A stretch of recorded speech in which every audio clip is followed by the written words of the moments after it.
नमस्कार, मैं सुधाकर देसाई। मैं फिर से आपके पास एक सवाल का आंसर लेके आया हूँ कि घर की बजटिंग क्यों करें, उसके फ़ायदे क्या हैं? अगर हम लोग घर की बजटिंग नहीं करते हैं, तो हमें क्या नुकसान हो सकते हैं? फिर तीसरी सबसे इम्पोर्टेंट चीज़ कि कैसे हम लोग परसेंटेज वाइज़ अपने घर की बजटिंग करें, ताकि हम लोग लॉन्ग टर्म में अपने पास फाइनेंशियल इंडिपेंडेंस हो। 6 ऐसे कारण जिसकी वजह से हमें घर की बजटिंग करना ज़रूरी है। अगर आप घर की बजटिंग करते हैं तो आपके लाइफ के जो फाइनेंशियल गोल्स हैं, जैसे बच्चों का एजुकेशन करना है, खुद का रिटायरमेंट करना है, घर खरीदना है, कार खरीदनी है, इससे काफ़ी सारे होता है। लेकिन अगर हम उनके लिए सिस्टमेटिक प्लानिंग नहीं करेंगे, तो जब पर्टिकुलर हमें पैसे की ज़रूरत होती है, तो हमारे पास पैसा नहीं होता। तो बजटिंग अगर हम लोग प्रॉपर करते हैं, तो सबसे पहला फ़ायदा ये होता है कि हम अपने फाइनेंशियल गोल्स को हम लोग अचीव कर पाते हैं।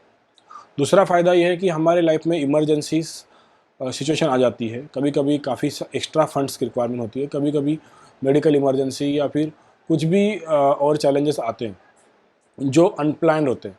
हमने कोविड का टाइम पे ऑलरेडी देख चुके हैं कि किस तरीके से पूरे वर्ल्ड को इमरजेंसीज झेलनी पड़ी थी। बजटिंग की वजह से इमरजेंसी फंड हम लोग क्रिएट कर सकते हैं। बजटिंग का और सबसे बड़ा फ़ायदा ये है कि अगर हमें पता है कि हमारी इनकम कितनी है और हमारे एक्सपेंसेस कितने हैं, तो हम लोग एक्स्ट्रा खर्चा नहीं करते।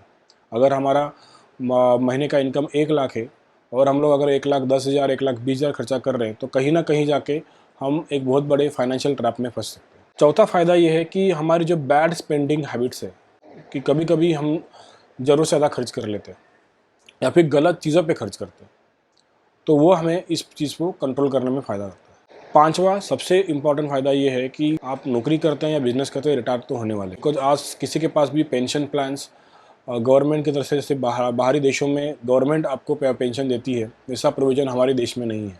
तो अगर हम लोग प्रॉपर बजटिंग करते हैं तो हमारा रिटायरमेंट जो है उसका एक काफ़ी बड़ा जो पार्ट है वो कवर हो जाता है। और सबसे इम्पोर्टेंट चीज़ है कि पैसा आता है, पैसा चला जाता है। अगर हम लोग बजटिंग करते हैं तो हमारा जो माइंड है वो पीसफुल रहेगा कि हाँ, हमारे पास पैसा जिस वक्त चाहिए उस वक्त अवेलेबल हो सकता है। अब हम लोग 8 ऐसे नुकसान देख सकते हैं जो अगर हम लोग बजटिंग नहीं करते हैं तो होंगे।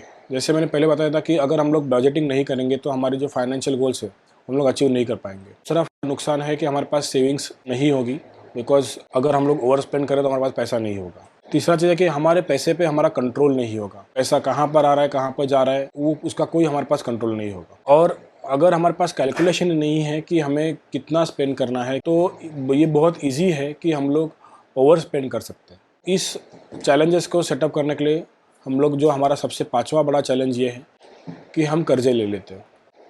हम लोग पर्सनल लोन ले लेते हैं, हम लोग ज़रूरत नहीं है तो भी बड़ी गाड़ी ले लेते हैं, उसके लिए एक्स्ट्रा कर्जा ले लेते हैं। एक्स्ट्रा कर्जे के चक्कर में हम लोग फंस जाते हैं। छठा सबसे इम्पोर्टेंट नुकसान ये है कि हमारे लाइफ में अगर कुछ इमरजेंसी चैलेंजेस आ गए, हमें अचानक से पैसे की ज़रूरत पड़ी, तो हमारे पास उसका कोई प्रोविज़न नहीं होगा।